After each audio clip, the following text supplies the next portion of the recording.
Hello everyone, আসসালামু আলাইকুম। সবাই কেমন আছেন? আলহামদুলিল্লাহ ভালো আছি। তো যাই হোক, আমার ব্লগ ভিডিও প্রতিদিনই আপনারা দেখেন, এজন্য আপনাদেরকে অসংখ্য ধন্যবাদ। তো আজকে দেখুন রান্নাবান্না শুরু করে দিয়েছি।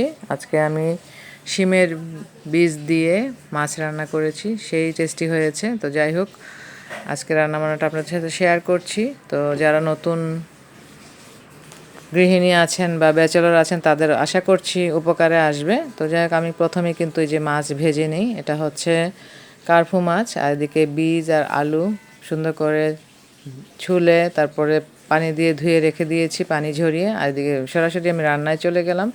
এখন দিয়ে দিয়েছি পরিমাণ মতো তেল, পেঁয়াজ কুচি, আর দিয়ে দিচ্ছি লবণ। তো আমি কিন্তু হালকা একটু তেল দিয়ে রান্না করি, আপনারা সব সময় দেখেছেন, কারণ তেলটা অ্যাভয়েড করাই আমার মনে হয় স্বাস্থ্যের জন্য উপকারী। তো আপনারাও চাইলে এটা করবেন।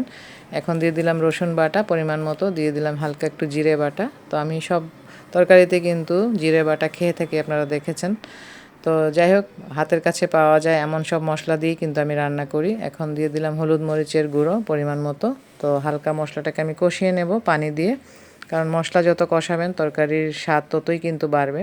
মশলা কষালেই তরকারি টেস্টি হয়, এটা আমরা সবাই জানি। তো আমি একটু সময় নিয়ে মশলাটাকে কষিয়ে নিলাম, এই যে দেখতে পেয়েছেন। এখন দিয়ে দিচ্ছি এই যে বীজ আর আলু। তো এটাকেও একটু সময় নিয়ে কষিয়ে নেব, কারণ কষাবো যত ততই তরকারি মজা হবে, আমি আগেও বলেছি। আর যারা গৃহিণীরা আছেন তারাও কিন্তু এভাবেই আপনারা রান্না করে থাকেন সব সময়। তো কিছুক্ষণ পর ফিরে আসলাম। আমি কিন্তু পুরো ভিডিওটা একটু স্কিপ করে করছি। এটা 5 মিনিট পরে দেখুন কালারটা কত সুন্দর হয়েছে, মাশাআল্লাহ। কষানো হচ্ছে। এই মুহূর্তে আমি এই যে কেটে রাখা টমেটো দিয়ে দিচ্ছি। তো টমেটোটা দিলেও কিন্তু তরকারির স্বাদও বাড়ে আর কালারও হয়। একটু দিয়ে দিলাম কাঁচামরিচ ফালি করা। তো যাই হোক, আবারও একটু সময় কষাবো। তো এখানে যত কষাবেন ততই ভালো। তো আমি আসলে পুরো রান্নাটাই আপনাদেরকে দেখাচ্ছি, আশা করছি আপনাদের উপকারে আসবে। আর যারা এখন পর্যন্ত আমার পেজটিকে ফলো দিননি আর আমার চ্যানেলটিকে সাবস্ক্রাইব করেননি, অবশ্যই ফলো দিয়ে এবং সাবস্ক্রাইব করে পাশে থাকার চেষ্টা করবেন, সবাইকে অনুরোধ করছি।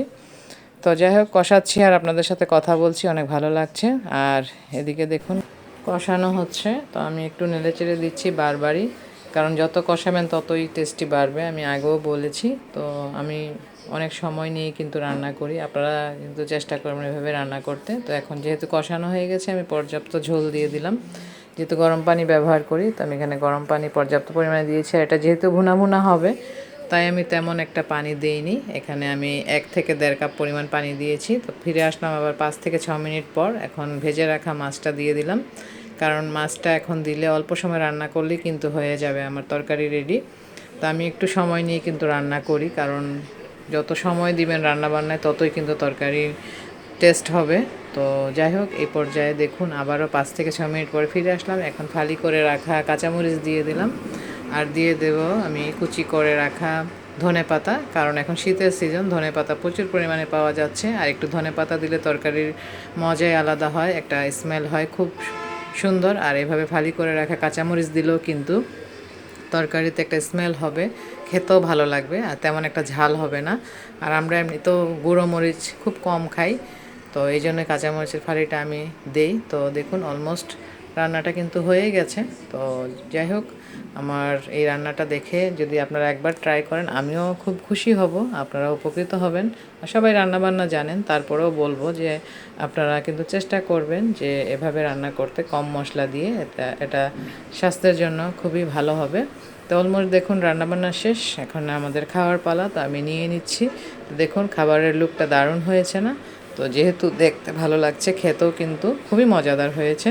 তো আজকে আমার রান্নাবান্না শেষ, আমি একটু চলে গেলাম আমার বেলকনি গার্ডেনে। আমার কাজ শেষে আমি কিন্তু এটাই করি, বেলকনি বা গার্ডেনে গিয়ে একটু বসে থাকি, ফুলগুলোকে দেখি, আমার অনেক ভালো লাগে। দেখুন আজকে কিন্তু পর্তুলিকা ফুল ফুটেছে, অনেক ভালো লাগছে। কাজ করার পরে ক্লান্তিটা দূর করতে আমি কিন্তু আমার বেলকনি গার্ডেনে গিয়ে বসে থাকি, আর গাছগুলোকে একটু ঘুরে ঘুরে দেখি, সত্যি অনেক ভালো লাগে, মনটাও ভালো হয়ে যায়। তো যাই হোক, আজকের ব্লগ ভিডিওটা আপনারা দেখবেন, সবাইকে অনুরোধ করছি।